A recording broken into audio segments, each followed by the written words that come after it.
سلام تخاتلتي مدبات ماكل غلغل سبورت لومي ربع 23 مازيا قداماي زور تحستو مدبنا زدالنا يو علتاو فصاميتات سبورت انهم كتتالكم بخبرنا عدم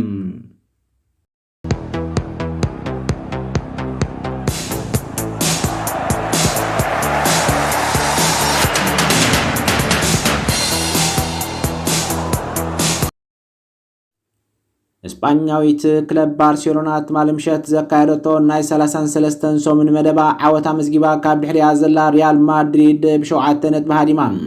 اتا مرحيت نايت ليج زلا غانتا اميدا نمايو كعديما زكايرتو صوتا حدا ببادو بزخنه وصيت تصبيب عوتا مزغيبا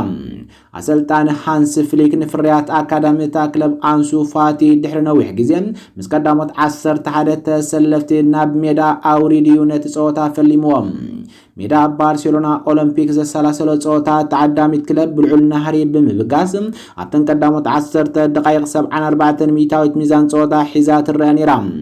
ኣብ መበል 12 ደቂቕ ድማ ኣካታቲላ ካብ ፌራን ቶሮስን ላሚን ያማልን ኣብ ታርጌት ዝሃረማ ክልተ ፈተነታት ኣካይዳ ድሕሪ 13 ደቂቕ ማለት ኣብ 25 ደቂቕ ሚዛን ጸወታ ባርሴሎና 82 ሚታዊት ነቲ ሜዳ ተቐጻጺራ ኣብ ዝነበረት ልዋን ድሕሪ 2 ደቂቕ ካብ ዳኒ ኦልሞ ኣብ ታርጌት ሃሪማ እታ ካብ ፈተነ ዘብኽረት ባርሳ ኣብ መበል 30 ደቂቕ ካብ ያማል ኣብ መበል 31 ደቂቕ ድማ ካብ ኤሪክ ጋርሻ ኣብ ዕላማ ዝሃረማ ፈተነታት ኣካይዳ ግዜ 40 ደቂቕ በፂሑ ልዳት ክለብ ማዮካ ግን ሓላዊ ልዳት ቀቲልካ ሕለፍ ዝብል ነበረ ቅድሚ ዕረፍቲ ምውፀን ባርሴሎና ኣብ መበል 41 ደቂቕ ካብ ላሚን ያማል ኣብ ታርጌት ኳንታ ሃርመትም ሾቶ ምዃን ኣብ እዋን ዕረፍቲ ሾቶ ከመዝገባ ብሓባር ባዶ ብባዶ ናብ ዕረፍቲ ወፅየን እታ ዓዳሚት ጋንታ ኣብቲ ናይ ቀዳማይ እብረ ጸወታ 5 ግዜ ኣብ ታርጌት ኣብ ዝሃርመትሉ በኣንጻሩ ማዮካ ግን ዝኾነ ፈተነ ከይገበረት ያወፅያ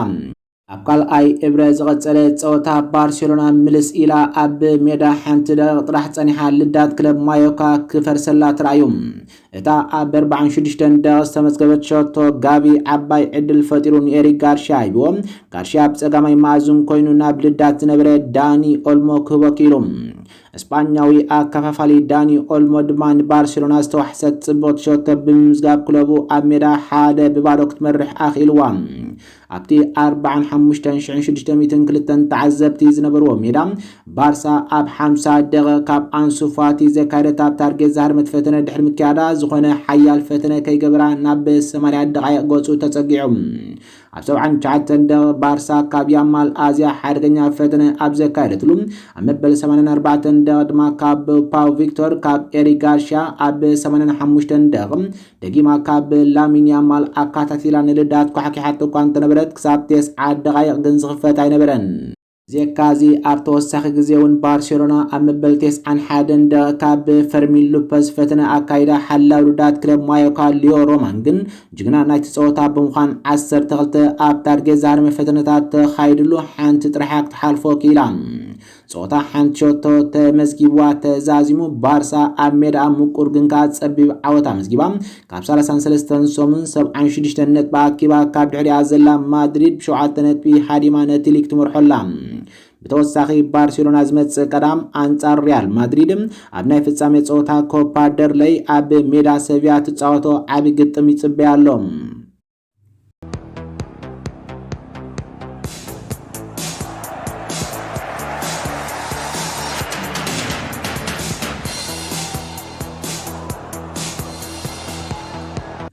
لمربع عب 34 سومن صوتا اب ناي ديربي لندن تصميدا تمس ارسنال كساب ليفربول قطمات تكايد اتزلو ناي نطب فريلي زورو وي كازو سخو خونيوم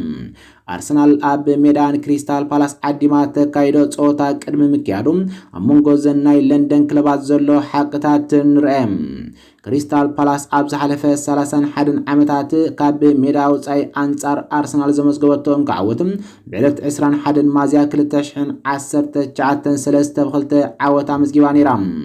አርሰናል ድማ ኣብ ኩሉ ውድድራት ኣብ ኖስ ወከፍ ዝሓለፈ 6 ርክባትን ተዓዊታ ብድምር 20 ሾትታት መዝጊባ زي مالد دما ازي قدمه تختل عوت اب ميدا ب18 تحساس اب استخايده ناي كربا اكاب صوتا 3 بخلت استعوتت لغتم زتقالليوم عداميت كلب أرسنال أبز حلفة 11 تخاتل قدمات إتليجن ناي وانشا صوتان سعرت كي مزجبت أب شدش تعوت أب حمش تدما مع روسيت أمزجبام بزيك كازي كابز حلفو 36 قدمات بريمير ليج أب ميدا أب 26 تعويتا أب شوعات معره أب 3 دما تسعيرام أبز عمتو سبورت أب ميدا استسعرتو انكو صوتا أول حلقات بويستا يونايتد حادة ببادو استسعرت له صوتا يوم ذا كلب أب نوسو كف كابتن قدم حجي أب ميدا قدامت شوتو زمزجبت لن 4 كلتن قدمات سعرت كي مزجبتم أب 36 تعويتا أب 6 دما مع روزيام اتاني موداتا كم زعينت سعر الزكاة متادما أب معلتي حدش عمد كلتشعن سران كلتن أنصار مانشستر سيتي أول حمازيا أب تحتيا سلطاني ميكيل أرتيتا أب ميدا أب زتغايلة صوتا بمعكلاي جمجام حادنت بحمشتنت مي بمسارا نسو سلطان كابز حزن دحر كابز خوين ورحيزن آسة أهاز تمزقبيوم تصاطاي تا كلب غابرييل مارتينيلي أب لعلي كريستال بالاس 6 شوطات بريمير ليج بمزقاب كابز خوين تصاطاي نلعلي أمزقبلهم ديكلان رايس أب زحلفة شمون تصوتات أب ميدا إمريتس أب كل ودرات أب شوعات شوطات بغتا تساتفهم 4 شوطات كمزقبن كله 3 دما أسيست جيروم أنصار نايزي أم مجمريا نايز عمت أو ويستامن فلامن كلت بارس تعوتت كريستال بالاس تعرشن جات ميتنتيس عن شوعتن نفلم أوان كاب ميداوز أي أنصار ناي لندن كلبات نسلسته تخاتاتالي صوتات بريمير ليج تعوت علامة كل وايوم نسري أبز حلفة كلت كاب ميداوز أي أبز كايرتو صوتات 10 شوطات مزقبان كلهم أبز عمتو سبورت أب قدامت 14 صوتات استمزقبا قصريز وحدا يوم قدمي 14 وارح نفلم أوان كاب ميداوز أي أبز قبرتو 3 تخاتاتالي قدمات إتليك السعر أب حدا قالام أبتي تخاتاتالي صوتات إتا قال أي تقدم أب أرسنال حموشتا ببارو تسعيرا من بارايز كرم كريستال بالاس دحر مقابيت كلتاشحن 21 نفلم أوان قدمن دحرن صوتا بادو ببادو كتوص تغليام وليفر غلاسنر زمرحا غانتا بزعمتو سبورت 4 قيح كارتات بريمير ليج رخيبا زلا غانتا كوينا زي أحاس دما بتا 5 غزي كاب ميدا استباررت أرسنال طرح يزحلفم أبزيناتات مسبرتن كالن إذن غانتات أرسنال نقوداي بوكا ساكا دحرتي تمال سنبت أب إفسوش تاون زمزقبت تعوت مكتتال كتقصليام انتقنا سلطان ميكيل أرتيتا إزي نايكن في آتقعي كقرب تصبغ عدل كمزلو غاليزيوم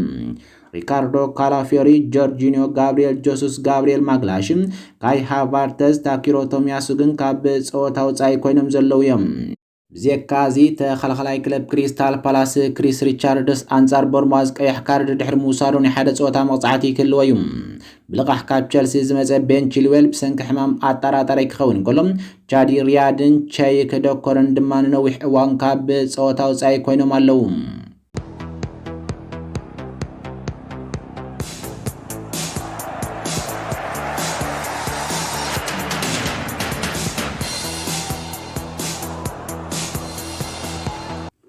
እንግሊዛዊት ክለብ ሊቨርፑል በመንገዲ ዳይሬክተር ስፖርት ሪቻርድ ሂዩዝ ንትስፉ ተጻዋታይ ሌስተር ሲቲ ሞንጋን ሙሳኽ ዕላማ ከም ዘለዋ ተገሊጹ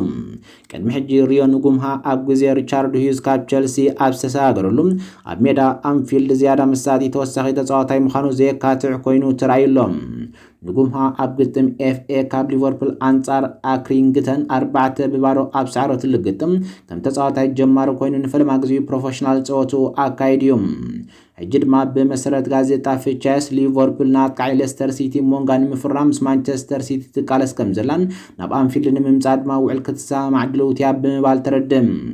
ሞንጋ ኣብ ኩዕሶ እግሪ ከም ዓቢ ተህቦ ዘሎ መንሰይ ተጻዋታይ ዝቁጸር ኮይኑ ኣብ 5 ግጥማት ምስ ትሕቲ 18 ዓመት ሌስተር ሲቲ ሓንቾቶ ኣምዝጊቡ 4 ኣሲስት ድማ ገይሩ እዚ መንሰይ ኣብ ጋንታ ትሕቲ 21 ዓመት ሌስተር ሲቲ እውን ኣብ 8 ጸወታት 2 ሾቶታት ከምዝግብን ተወሰኽቲ 2 ኣሲስት ኣምዝጊቡ ዜካዚ እቲ ተጻዋታይ ኣብቲ ሰንበት ዝተኻየደ ናይ ፕሪምየር ሊግ ግጥም አንጻር ሊቨርፑል ደንጊዩ ተቐያሪ ተጻዋታይ ኮይኑ ብምእታው ጦብላሕታ ኣሕዲሩ ጋዜጣ ፊቻስ ወሲኻ ሊቨርፑል ንሞንጋ ኣብ ዝቕጽል ስጉምቱ ክትእምኖ ኣብ ትፍትነሉ ዘላ እዋን ካብ ማንቸስተር ሲቲ ተሪር ውድድር ከም ዘጋጥማ ትገልጽ እቲ ዘገርም ግን ንጉምሃ ዝሓለፈ ክራማት ካብ ቸልሲ ናብ ሊቨርፑል ክጽምበር እንከሎ ማንቸስተር ሲቲ ተመሳሳሊ ጻውዒት ከም ዝገበረትን ሂዩዝ ግን ነቲ ተጻዋታይ አንፊልድ ትክክለኛ ቦታ ምዃና ክእምኖ ክኢሉ እዩ ሕጂ ድማ ኣብ መጻኢ ዕድል እታ ክለብ ንምዕቃብ ዝካየድ ዘሎ ውጥን ታሪክ ክደግም ተስፋ ክግበር እዩ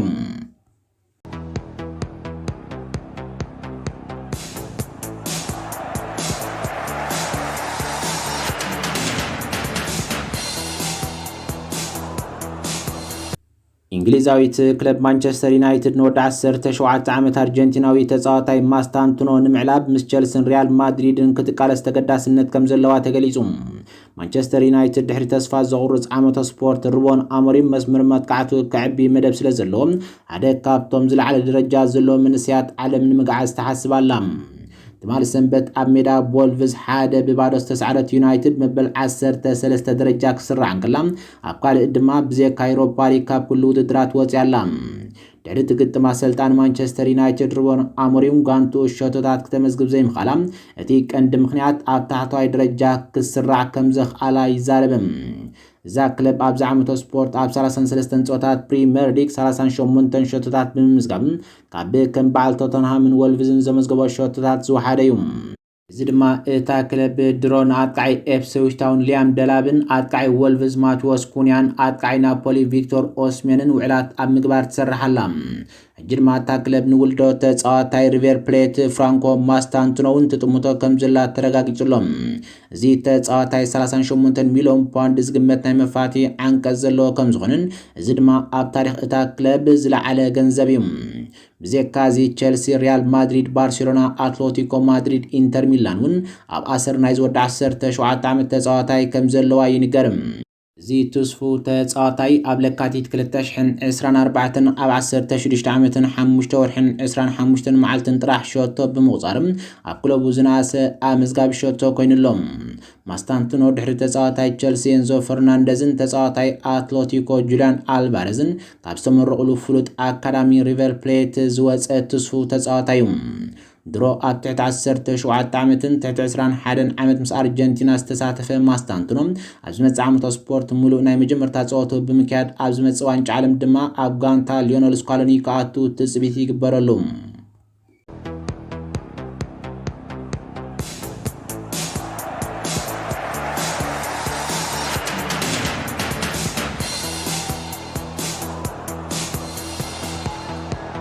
ናይ ምዕራብ ለንደን ክለብ ቸልሲ ንሞሴስ ካሴዶ ካብ ክለባት ስዑዲ ዓረብ ተገዳስነት ኣብ ዝረኣየሉ ዘለዋን ኣብ ዝክራማት ዝመፅኦ ፃውዒት ክትነፅጎ ከም ዘይትኽእል ተገሊጹ። እዚ ድማ ብመሰረት ዋና ስካውንት ማንቸስተር ዩናይትድን ብላክበርን ነበር ሚኪ ብራውን ዝወፀ ክኸውን እንከሎ ክለብ ቸልሲ ካብ 100 ሚልዮን ፓውንድን ዝቐርብ ዕድመታት ከም ዘዘንጋዓን ፉትቦል ኢንሳይደር ብፍሉይ ኣብ ዝሃቦ ሓበሬታ ተዛሪቡ። እቲ ወዲ 23 ዓመት ተጻዋታይ ኣካል መደባት ኤንዞ ማሬስካ ኮይኑ ክቕፅል እንከሎ መሸጡ ንኻልኦት መድያት እታ ጋንታ ንምሕያል ዘኽእሎ ዝብል ስምዒት ከም ዘሎ ግን ይግለጽ። እዚ ዝኾነሉ ምክንያት ድማ ፉትቦል ኢንሳይደር ብ11 ሚያዝያ ቸልሲ ኣብ ዝክራማት ንማሬስካ ክትድግፎ ድልውቲ ምዃና ድሕሪ ምግላጽ እዩ። እዚ ከምዚ ኢሉ እንከሎ ሞሴስ ካሴዶ ቀዲሙ ክሽየጥ እዩ ዝብል ትፅቢት እኳ እንተዘየሎ እንተኾነ ግን ጋንታት ፕሮሊግ ስዑዲ ዓረብ ልዕሊ 100 ሚልዮን ፓውንድ ክኸፍላሉ ፈቃደኛታት እንተደኣ ኮይነን እቲ ዕድመ ብዕቱብ ክሕሰበሉ ይኽእል እዩ። ካሴዶ ኣብ 2023 ካብ ክለብ ብራይተን ናብ ቸልሲ ብ115 ሚልዮን ፓውንድ ምጉዓዙ ኣብዚ እዋን እዚ ክብረ ወሰን ምስጋር ብሪጣንያ ኮይኑ ይቕፅል ኣሎ። ኣብ ማንቸስተር ዩናይትድ ልዕሊ 10 ዓመት ኣብ ምልመላ ላዕለዎት ተጻዋቲ ብምስራሕ ብዙሕ ተመክሮ ዘለዎ ብራውን እዚ ኣከፋፋሊ ዋግኡ ክመለስ ከም ዘይካልን ሕጂ ክወፅእ ክፍቀደሉ ከም ዝኽእል ኣጽኒዑ። ብዛዕባ መጻኢ ካሴዶ ኣብ ስታንፎርድ ብሪጅ ዝግበር ዝነበረ ግምታት ክቕፅል እኳ እንተኾነ ብሉዝ ግን ኣቓልባ ናብቶም ዓበይቲ ኣስማት ዘለዎም ተጻወቱን ኣቕኒዓላ።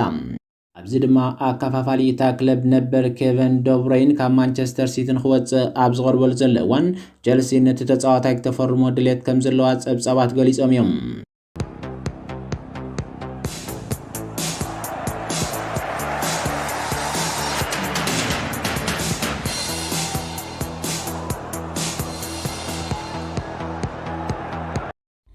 ዝኸበርኩም ተኸታተልትና ስለምክትታልኩም እናመስግና ንሕጂ ዝበልናዮ መደብ ነዚ ይመስል ነይሩ። ኣብ ዝመጽእ መደብ ካልእ ክሳብ ንራኸብ ሰላም።